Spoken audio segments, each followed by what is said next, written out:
Bonjour et bienvenue sur cette chaîne dédiée au concours de la fonction publique. Alors aujourd'hui, je vais te parler d'un concours, le concours des IRA. Les IRA, qu'est-ce que c'est que les IRA? C'est bizarre comme nom de concours. D'habitude, un concours donne le nom du poste que l'on va avoir après le concours. Tu peux avoir des concours, par exemple, dans la fonction publique territoriale, d'attaché territorial ou de rédacteur territorial. Dans la fonction publique d'État, tu peux avoir des concours spécifiques, par exemple, pour être contrôleur des finances publiques. Très bien. Mais pourquoi les IRA alors? Qu'est-ce que c'est? Eh bien, les IRA, c'est une école de formation des cadres de la fonction publique. Donc déjà, tu sais que les IRA, c'est un concours de cadres. Et c'est une formation qui a lieu après un concours et qui ensuite débouche sur des postes dans des ministères très variés. C'est donc un concours interministériel.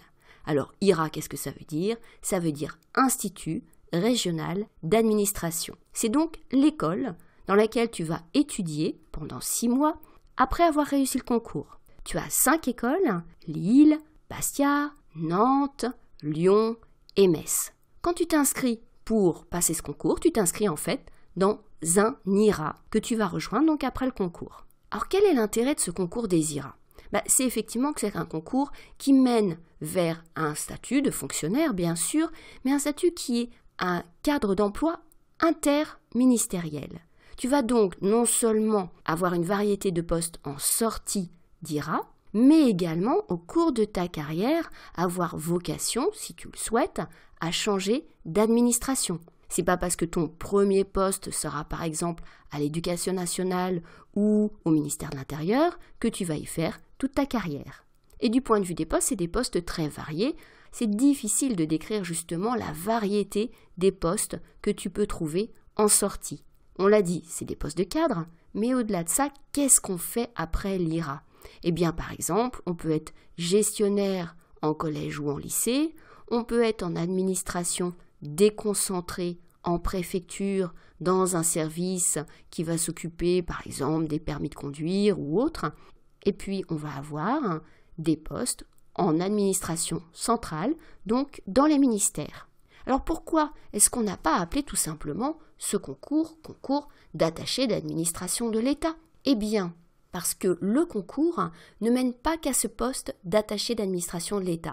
Tu as quelques postes assez rares, environ 3 par an, qui sont des postes de secrétaire des affaires étrangères. Et donc, tu peux avoir la possibilité, si tu es très très bien classé, en sortie d'IRA, de rejoindre le ministère des Affaires étrangères. Alors justement, parlons de comment on est affecté en sortie d'IRA. Eh bien, tu es affecté en fonction de ton classement. Pendant ta formation, tu vas avoir des notes et tu vas donc être classé avec les autres personnes qui suivent la formation. Si tu es le premier, eh bien tu auras tous les choix qui sont proposés dans ton IRA à la fin de la formation. Le deuxième, évidemment, n'aura que tous les choix, sauf celui que tu as pris. Le dernier n'aura que un choix. Donc c'est une formation, non seulement qui a vocation à te donner les compétences professionnelles qu'on attend d'un attaché d'administration de l'État, mais c'est aussi une formation qui sert à classer pour attribuer les postes.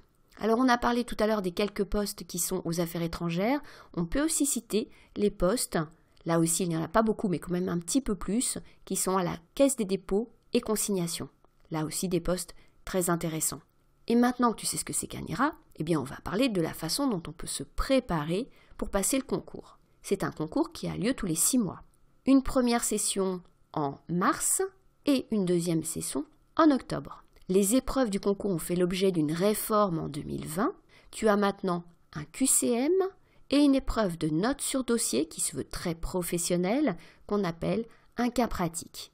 Les épreuves sont les mêmes que tu passes le concours comme candidat externe, comme candidat au concours interne ou au 3e concours. C'est les grilles d'évaluation qui diffèrent un petit peu. Ensuite, à l'oral, tu as un oral de motivation dans lequel tu vas exposer non seulement pourquoi tu veux faire l'IRA, mais aussi qu'est-ce que tu envisages de faire après. Toutes ces épreuves, eh bien sûr, il faut les préparer. Pour les préparer, je dirais que le QCM, si tu as des bonnes bases en droit par exemple, ça peut se faire avec des bons bouquins.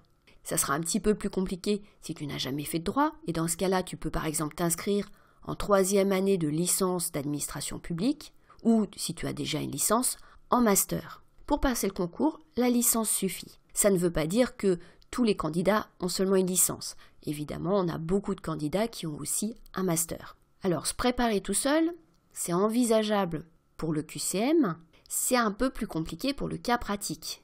Parce que le cas pratique, surtout si tu n'as jamais travaillé dans l'administration, te demande une certaine connaissance du fonctionnement de l'administration et également des politiques publiques, un certain vocabulaire pour pouvoir te fondre très rapidement dans une situation professionnelle qu'on va te proposer dans le sujet et pour, on dirait vulgairement, pondre une note qui va servir à un supérieur qu'on te nomme et qui va s'appuyer sur cette note pour prendre des décisions. Et tu devras lui faire des propositions. Tu vois que ça, c'est quand même un petit peu différent, je dirais même assez différent, de la note de synthèse classique que tu as peut-être déjà eu l'occasion de faire dans certains concours et qui te demande de synthétiser des informations d'un dossier et seulement des informations du dossier. Ici, ça va au-delà. On te demande des propositions qui ne sont pas dans le dossier. Et en plus, pour couronner le tout, on te demande des annexes techniques, c'est-à-dire par exemple un mail, un courrier, une page internet. Donc tu vois que tout ça, ça va te demander quand même de la préparation. Alors pour te préparer, pour passer le concours des IRA, tu as des formations qui peuvent être en présentiel ou à distance et qui sont organisées dans les CEPAG, c'est-à-dire à Sciences Po, et dans les IPAG, c'est-à-dire en université. Je te conseille dans ce cas-là de rechercher une formation qui prépare spécifiquement aux IRA pour justement avoir des enseignants qui te préparent à cette épreuve de cas pratique qui est assez spécifique. Alors on l'a dit, la réforme date de 2020, donc tu as peu d'annales malgré tout. Tu as le sujet qui est tombé au concours de novembre et tu as même d'ailleurs le sujet qui aurait dû tomber au concours de mars 2020. Le concours pour cause de crise sanitaire a été reporté en juin et a été limité à l'épreuve de QCM. Néanmoins, le sujet qui aurait dû donc tomber a été publié sur le site d'inscription au concours. Donc n'hésite pas à aller voir ces annales. C'est important pour toi de t'entraîner sur des sujets qui sont vraiment des sujets faits pour le concours. Tu trouveras aussi des ouvrages qui te permettent d'avoir d'autres sujets. Moi-même, je propose un certain nombre de sujets que tu peux retrouver en suivant un lien qui est en description de ce podcast. Donc n'hésite pas à aller voir ce lien. Et tu trouveras d'ailleurs sur la plateforme de formation dans laquelle j'ai mis ces sujets un QCM pour la partie culture numérique. Un QCM entièrement gratuit.